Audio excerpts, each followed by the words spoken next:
A novela do Sindicato dos Precatórios, ou seja, a novela dos precatórios de Guaraciaba do Norte, continua com o sindicato lutando pelos direitos dos trabalhadores. Nós estamos mais uma vez aqui com o presidente do sindicato, servidores públicos de Guaraciaba do Norte, que vai nos contar detalhes com relação à assembleia que aconteceu ontem em Guaraciaba do Norte, que inclusive teve a participação do promotor de justiça, Carlos Henrique, presidente do sindicato. Carlos, como é que está a situação? Os precatórios foram pagos, mas, segundo o sindicato, os cálculos não foram os que deveriam. Segundo o sindicato, os honorários dos advogados estão sendo pagos de maneira que não deveria ser. Explica um pouquinho aí para todos entenderem mais uma vez e para nós contarmos mais o capítulo de ontem. Boa tarde. Boa tarde, Júnior Ximenes. Boa tarde, ouvintes da Rádio Ibiapaba. Estamos aqui, como o Júnior disse, mais um capítulo da novela precatória do Fundef de Guaraciaba do Norte.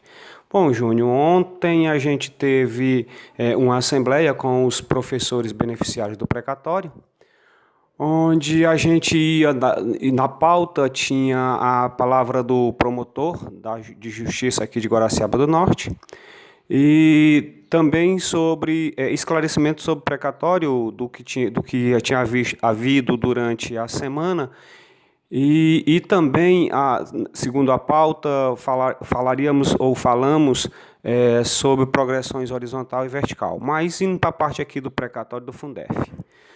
Infelizmente, como estava na pauta da Assembleia, o promotor ficou de aparecer na Assembleia para poder falar para poder falar aos professores. Infelizmente, ele não pôde estar presente por conta dos trabalhos dele, mas ele chamou a diretoria do sindicato para conversar no mesmo horário da Assembleia. Alguns membros da diretoria se destacaram até o fórum para poder falar com ele, e outros ficaram em Assembleia cuidando da parte ali mesmo, da segunda parte da pauta, que era sobre esclarecimento do precatório. A questão é a seguinte: o precatório de Guaraciaba do Norte foi pago, tá? Isso é fato, o ato consumado, só que, segundo os nossos levantamentos e cálculos de tabelas, de valores que a gente tinha enviado para a Prefeitura, quando a Prefeitura fez folha de pagamento, esses valores não estavam de acordo com a tabela que nós tínhamos enviado. Vamos oficializar o município pedindo esclarecimento sobre isso e esperamos que ele nos informe oficialmente qual foi o procedimento que eles usaram, porque os dados e os valores não batem com os cálculos do sindicato, Júnior. Com os valores que a prefeitura estabeleceu e enviou para vocês, tem professor que está tendo perda realmente. Aliás, todos os professores estão tendo perdas, não é isso? Correto, Júnior. Todos os professores estão tendo perdas. Vamos deixar assim. A gente vai decidir em assembleia que a gente vai precisar dessa semana para fazer um estudo e até mesmo para oficiar o município, para a gente buscar esclarecimento junto ao município. E caso o município não nos forneça, a gente vai procurar o MP, Ministério Público aqui de Guaraciaba. Com relação também aos honorários dos advogados, o Ministério Público já está sabendo. O que é que o Ministério Público está fazendo com relação a isso? O que é que vocês esperam daqui para frente? Bom, sobre os honorários advocatícios, a gente tinha procurado o MP antes que tivesse sido pago os valores, e informamos ao Ministério Público da possibilidade de o prefeito reter o dinheiro, fazer o desconto direto em folha para pagar os advogados. E, segundo o MP nos informou, isso não poderia acontecer. Quem deveria pagar os advogados seria o professor após receber o seu valor. E assim o Ministério Público pediu esclarecimento à Prefeitura, e pediu que a Prefeitura não fizesse esse depósito na conta dos advogados, que retesse esse valor numa conta particular para depois ser depositado para o professor poder usar o dinheiro e pagar os seus advogados. No entanto, essa recomendação do Ministério Público, a Prefeitura não aceitou e fez do jeito que entendeu, foi isso? Ontem a gente estava em assembleia e alguns colegas estavam ouvindo rádio e ouviu o prefeito falando ao vivo que iria efetuar o pagamento naquele mesmo dia, naquela mesma hora. E assim a gente automaticamente pedimos a alguns colegas que fossem ao Ministério Público fazer essa denúncia desse suposto fato. E como de fato realmente a gente ficou sabendo que realmente foi depositado o valor para os advogados. Imediatamente o Ministério Público não gostou desse fato e já, segundo o Ministério Público, já ia fazer encaminhamentos, provavelmente junto com a doutora Juliana, que é a juíza de Guaraciaba, algumas sanções aí ao prefeito. A gente está aguardando esse momento. Presidente Carlos, há comentários na cidade de que o prefeito, a princípio, não era a favor da participação dos advogados e, de repente, ele mudou de ideia e até teve uma espécie de aliança com os próprios advogados, pelo menos isso que nós já esclarecemos, por conta de um próprio advogado que disse que não houve essa aliança, mas foi essa a sensação que todos tiveram. Conte o seguinte, é verdade que ele era contra e depois ele passou a ser favorável?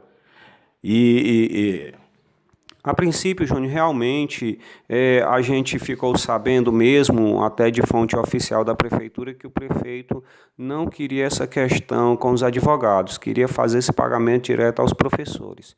E me parece que quando, ou após, ou antes, eu não sei exatamente quando, houve essa mudança de ideia. E aí, de lá para cá, a gente percebeu que o que ele tinha falado não era verdade. Então, houve aí, de certa forma, ao nosso pensar, essa possível aliança. Então, nesse caso aí, o prefeito, pelo que vocês estão sabendo, vocês sabem já se o Ministério Público deu entrada em alguma coisa contra o prefeito por conta desse pagamento, ou não? Já foi confirmado? Não temos certeza ainda, mas hoje mesmo a gente confirma esse fato. Iremos ao Ministério Público hoje para saber se realmente houve alguma intervenção do Ministério Público. A gente pode ter essa informação até mais tarde, por exemplo, até meio-dia? Podemos, Júnior, dependendo aqui do que seja, do que horas que a gente vá lá, porque os trabalhos aqui do sindicato não param, os servidores, os beneficiários do precatório estão vindo aqui para saber valores, e a gente está aqui nesse momento atendendo o pessoal. Logo quando a gente tiver um tempinho, a gente vai ao Ministério Público e a gente pode passar a informação para você. E nessa questão, até agora, nesse capítulo da novela dos precatórios, o prefeito se travou totalmente para os professores, para o sindicato, ou ainda tem possibilidade de diálogo? Nessa altura do campeonato, antes mesmo que fosse pago o precatório, a gente procurou o prefeito para ver essa questão dos advogados. A gente estava no gabinete dele e pedimos para um dos assessores nos anunciar, e ele mandou dizer que não tinha nada a conversar com o sindicato, isso um período antes da gente receber o valor do precatório. Então, nesse momento, acredito que as conversas aí, o prefeito me parece que não quer receber o sindicato. Em outras palavras, ele não quer receber os professores, né? Porque a gente fala o sindicato representa a categoria, os professores que têm esposas, as professoras que têm esposos, filhos, enfim. Dessa forma, ele acaba ganhando acaba arranhando as relações, né? Por conta desse tipo de comportamento. Vamos ver no que vai dar, vamos procurar saber realmente qual foi a decisão do Ministério Público e vamos acompanhar a novela do sindicato que promete, conforme o próprio presidente já nos disse em outra ocasião, ir até o final e não admitir perdas para os professores. Não é isso, presidente? Correto, Júnior. A gente está aqui, o sindicato está lutando pela classe e é o nosso dever fazer isso. Correr atrás dos direitos, se assim estiver, se realmente for de direito do professor, a gente vai correr até o fim com a presença dos professores ou dos servidores. Muito bem, mais uma vez Júnior Ximenes, aqui diretamente do Sindicato dos Servidores Públicos de Guaraciaba do Norte, com mais um capítulo da novela dos precatórios.